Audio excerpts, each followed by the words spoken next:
இவங்க அருண் பாலா. இவங்க ரெண்டு பேருமே ரொம்ப நல்ல ஃப்ரெண்ட்ஸ் மட்டும் இல்லைங்க, பெரிய கிரிமினல்ஸும் கூட.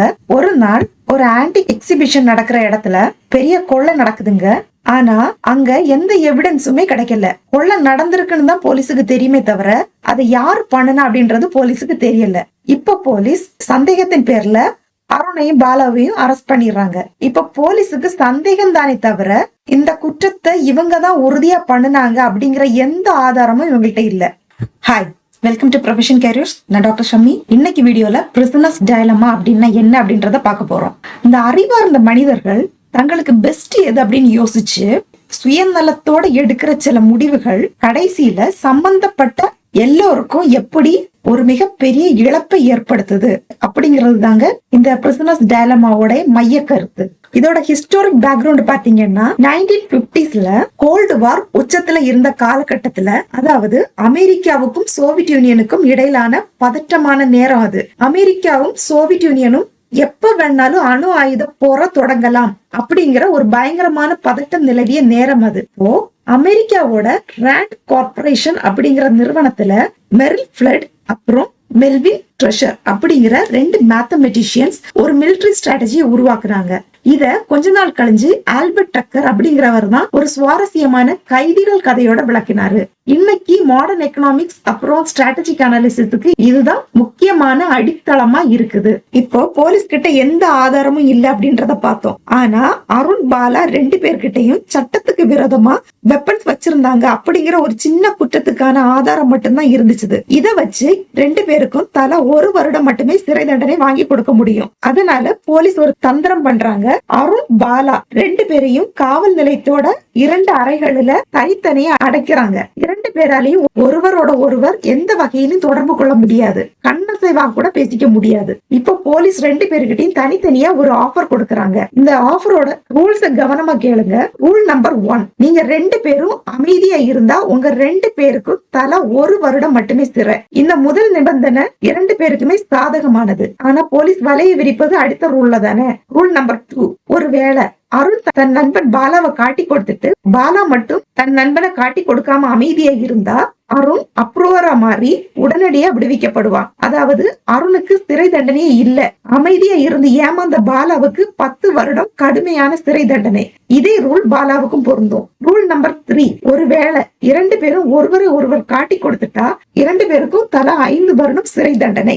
இதுல சுவாரஸ்யம் என்னன்னா 2 பேருமே பெஸ்ட் ஃப்ரெண்ட்ஸ். அதனால 2 பேரும் ஒருத்தர் காட்டி கொடுக்காம இருந்துட்டா வெறும் 1 வருட சிறை தண்டனையோட எளிதா தப்பிச்சிடலாம். அவங்க எதுக்கு இவ்வளவு யோசிக்கணும்? அமைதியா இருக்கிறது தானே தேர்ந்தெடுக்கணும் அப்படின்னு யோசிக்க தோணுது. ஆனா மனிதர்களோட முடிவுகள் அவங்க இருக்கிற சூழ்நிலையோட கட்டமைப்பை பொறுத்து எப்படி மாறுது அப்படிங்கறத நாம இங்க கவனிக்கணும். அதனால கேம் தியரை பொறுத்தவரையில பிரிசனர்ஸ் டயலமா அப்படிங்கிறது ஒரு நான் கோஆபரேட்டிவ் கேம்.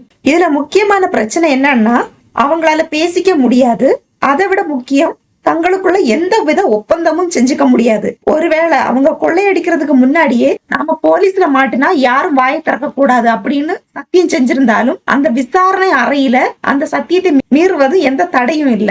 அதாவது 2 பேருக்கும் சேர்ந்தார் போல எந்த முடிவு நல்லது அப்படின்னு அவங்க மூளைக்கு தெரிஞ்சாலும் அந்த தனித்தனி அறை அவங்கள அறியாமலேயே அவங்க சுயநலத்தை நோக்கி தள்ள தொடங்குது. இதுதான் டெம்டேஷன் அப்படின்னு சொல்லுவாங்க.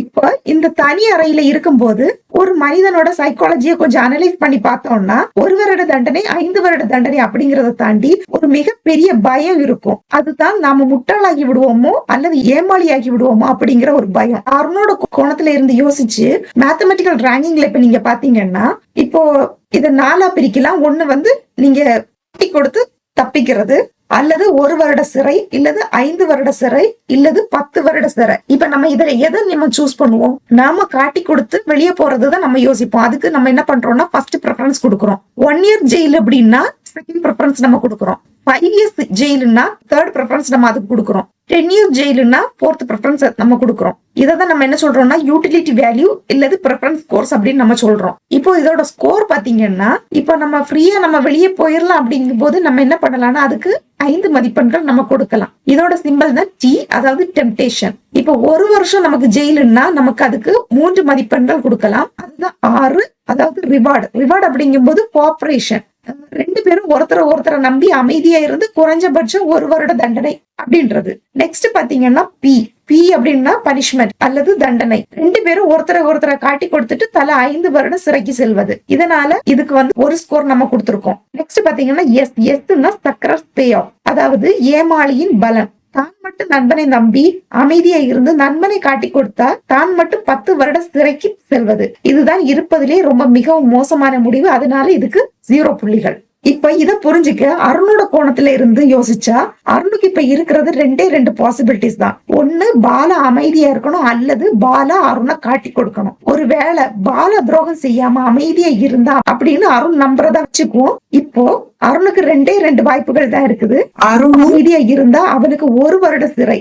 ஆனா அவன் பாலாவை காட்டி கொடுத்துட்டா அவன் உடனடியா விடுதலை ஆயிடுவான். 1 வருட சிறையில இருந்து கஷ்டப்படுறதை விட உடனடியா விடுதலை ஆவது எவ்வளவு மேல் இல்லையா?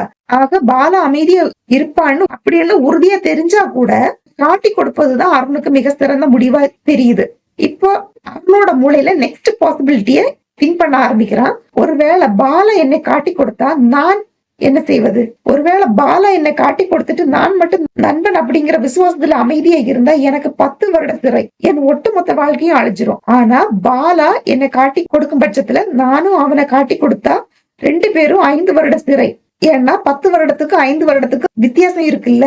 ஆக பாலா அமைதியா இருந்தாலும் சரி, பாலா காட்டி கொடுத்தாலும் சரி, பாலாவை காட்டி கொடுப்பதுதான் அருணுக்கு மிக சிறந்த முடிவா தெரியுது. இவன் லாஜிக்கா யோசிச்சா அவனுக்கு இருக்கிற ஒரே வழி துரோகம் மட்டும்தான். இதுதான் எக்கனாமிக்ஸ்ல என்ன சொல்லுவாங்கன்னா டாமினன்ட் ஸ்ட்ராட்டஜி அப்படின்னு சொல்லுவாங்க. எதிர்த்தரப்புல இருக்கிறவன் என்ன செஞ்சாலும் சரி அல்லது என்ன செய்ய போகிறார் அப்படின்னு உங்களுக்கு தெரியாவிட்டாலும் சரி, உங்களுக்கு பாதுகாப்பையும் லாபத்தையும் தர ஒரே முடிவை நீங்க எடுக்கிறீங்கன்னா அதுக்கு பேர் தான் டாமினன்ட் ஸ்ட்ராட்டஜி. இந்த கைதிகளோட சூழ்நிலையில 2 பேருக்குமே துரோகம் செய்வது இல்லது காட்டி கொடுப்பது, இதுதான் டாமினன்ட் ஸ்ட்ராட்டஜி. அருணுக்கு என்னென்ன பாசிபிலிட்டிஸ் இருந்ததோ அதே பாசிபிலிட்டிஸ் தான் பாலாவுக்கும் இருந்தது. அதனால பாலாவுக்கும் காட்டி கொடுப்பதுதான் தற்காப்பா தெரியும். இப்ப 2 பேருக்கும் ஒருத்தர் காட்டி கொடுத்து ஆளுக்கு 5 வருட சிறை தண்டனையை வாங்குறாங்க. அவங்க 2 பேருமே லாஜிக்கா யோசிக்கிறத விட்டுட்டு சாதாரணமா உணர்வு பூர்வமா அமைதியா இருந்திருந்தா வெறும் 1 வருடத்திலேயே தப்பி இருப்பாங்க. ஆனா அதீத புத்திசாலித்தனமா சிந்திச்சு தங்கள் வாழ்க்கையை 5 வருடங்களா தோற்றாங்க. லாஜிக்கா நம்ம யோசிக்கிறது ஏன் தோல்வியில போய் முடியுது அப்படிங்கறத விளக்குறது தான் நாஷ் ஈக்விலிபிரியம். நோபல் பிரைஸ் கிடைச்ச ஒரு புகழ்பெற்ற மேத்தமெட்டிஷியன் ஜான் நாஷ், இவரோட பேராலதான் நாஷ் ஈக்விலிபிரியம் அப்படிங்கறது அழைக்கப்படுது. இந்த 5 வருட சிறை தண்டனை அப்படிங்கிறது நம்ம பே ஆஃப் மேட்ரிக்ஸ்ல நாஷ் ஈக்விலிபிரியம். அருணும் பாலாவும் தனித்தனியா சிந்திச்சு ஒரு சுயநல புள்ளியில நிக்கிறாங்க. அவங்க 2 பேருமே தாமா ஒரு படுகுழியில விழுந்துடுறாங்க. இனிமே அருணோ பாலாவோ தாமா முன் தன்னிச்சையா முடிவை மாட்டிக்கொண்டா அவங்களுக்கு மேலும் இழப்பு தான் வருமே தவிர லாபம் வராது. புரியும்படி சொல்லணும்னா இப்ப அருண் மட்டும் மனசை மாத்தி சரி நான் அமைதியா இருக்கேன் அப்படின்னு தன் முடிவை மாற்றினா அவன் 10 வருடம் சிறைக்கு போக வேண்டியது இருக்கும். அது இன்னும் பெரிய ஆபத்துல போய் முடியும். ஆக நாஷ் ஈக்விலிபிரியத்துல இருந்து யாரும் தனியா வரவும் மாட்டாங்க, வரவும் முடியாது. இப்ப உங்களுக்கு ஒரு கேள்வி எழலாம், நாஷ் ஈக்விலிபிரியம் அப்படிங்கிறது ஒரு நிலையானது தானே, இது 2 பேருக்குமே சிறந்ததா அப்படின்னு. ஆனா கண்டிப்பா இல்ல. 2 பேருக்குமே சிறந்தது எதுன்னா 1 வருட சிறை தண்டனை தான். இதை எக்கனாமிக்ஸ்ல என்ன சொல்லுவாங்கன்னா பேரட்டோ இன்எஃபிஷியன்சி அப்படின்னு சொல்லுவாங்க. அதாவது தற்போதைக்கு இருக்கிற நிலையை விட இன்னும் நல்ல ஒரு நிலைக்கு போகலாம் அப்படிங்கிறது 2 பேருக்குமே தெரியும். ஆனா கேமோட ரூல்ஸ் படி அந்த சிறந்த நிலை, அதாவது அந்த நல்ல நிலையை நம்மளால அட்டைன் பண்ண முடியல. அதுதான் அந்த பேரட்டோ இன்எஃபிஷியன்சி. பேரட்டோ இன்எஃபிஷியன்சி பத்தி தனியாவே ஒரு வீடியோ கண்டிப்பா நான் போடுறேன். அதாவது எல்லா நாஷ் ஈக்விலிபிரியமும் நிலையானவை தான், ஆனா எல்லாமே சமூகத்துக்கு உகந்தவை அல்ல அப்படிங்கறத இது மிக தெளிவா உணர்த்துது. இப்போ ரியல் லைஃப்ல பிரிசனர்ஸ் டைலமா எங்கெங்க இருக்குது அப்படிங்கறத நம்ம இப்ப பார்க்கலாம் வாங்க. ஃபர்ஸ்ட் பாத்தீங்கன்னா பிரைஸ் வார். நீங்க ஒரு பெரிய சிட்டில இருக்கீங்க அப்படின்னு கற்பனை செஞ்சுக்கோங்க. அங்க 2 டெலிகாம் சர்வீசஸ் தான் இருக்குது. அந்த 2 டெலிகாம் கம்பெனிஸோட இன்டர்நெட் பிரைஸும் மந்த்லி 1000 rupees அப்படின்னு நிர்ணயிக்கிறாங்க.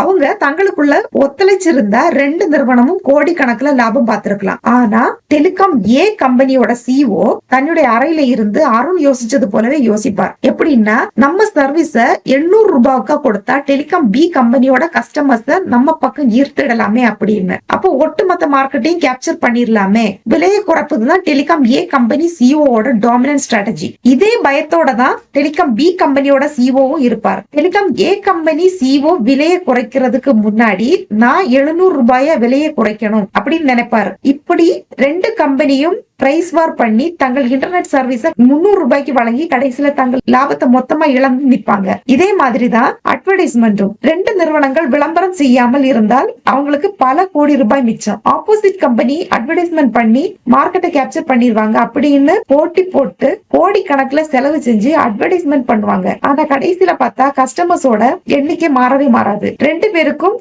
செலவு மட்டும்தான் ஏறி இருக்கும். இது 5 வருட சிறை தண்டனை கிடைப்பது போன்றதுதான். நெக்ஸ்ட் பாத்தீங்கன்னா environment and climate change agreements. இப்போ ஒரு டெவலப்பிங் கண்ட்ரியோட பிரைம் மினிஸ்டரா நீங்க இருக்கீங்கன்னு வச்சுக்குவோம். எல்லா நாடுகளும் கார்பன் எமிஷனை குறைச்சா ஒட்டுமொத்த பூமிக்கு இது நல்லதுன்னு உங்களுக்கு தெரியும். ஆனா இப்ப எப்படி யோசிப்பீங்க? நான் மட்டும் எமிஷன் ரிடக்ஷன் டெக்னாலஜிஸ்க்கு கோடி கணக்குல செலவு செஞ்சு என் நாட்டோட பொருளாதார வளர்ச்சியை குறைத்து கொண்டா அந்த பக்கம் இருக்கிற பணக்கார நாடு எந்த கட்டுப்பாடு இல்லாம மலிவான நிலக்கரியை பயன்படுத்தி தம் பொருளாதாரத்தை வளர்த்துக்குவானே. அவன் லாபம் பார்க்கும்போது நான் மட்டும் ஏன் கஷ்டப்படணும், நான் ஏன் முட்டாளாகணும் அப்படின்னு தோணும். இததான் எக்கனாமிக்ஸ்ல ஃப்ரீ ரைடர் ப்ராப்ளம் அப்படின்னு சொல்லுவாங்க. அதாவது உலகத்தை மற்றவங்க காப்பாத்தட்டும், ஆனா அதன் பலனை நான் மட்டும் இலவசமா அனுபவிக்கிறேன். ஆனா நான் என் தொழிற்சாலைகளை மூட மாட்டேன் அப்படிங்கிற சுயநலம். ஒரு நாடு இப்படி யோசிச்சு பின்வாங்கினா அடுத்த நாடும் தான் மட்டும் ஏன் தியாகம் செய்யணும் அப்படின்னு பின்வாங்கும். கடைசியில எந்த நாடும் கார்பன் எமிஷனை குறைக்காது. ஒட்டுமொத்த உலகமும் மாசடைஞ்சு குளோபல் வார்மிங் ஏற்பட்டு புவி அழியும் நிலைக்கு செல்லும். நெக்ஸ்ட் பாத்தீங்கன்னா ஆர்ம்ஸ் ரேஸ். இரு நாடுகள் ஆயுதங்களை குறைச்சா இந்த பணத்தை மக்களோட கல்விக்கும் மருத்துவத்துக்கு செலவிடலாம். ஆனா எதிர்நாடு ஆயுதங்கள் வாங்கினா என்ன செய்யறது அப்படின்னு யோசிச்சு வறுமையும் பதட்டத்தையும் ஏத்துக்கிறாங்க.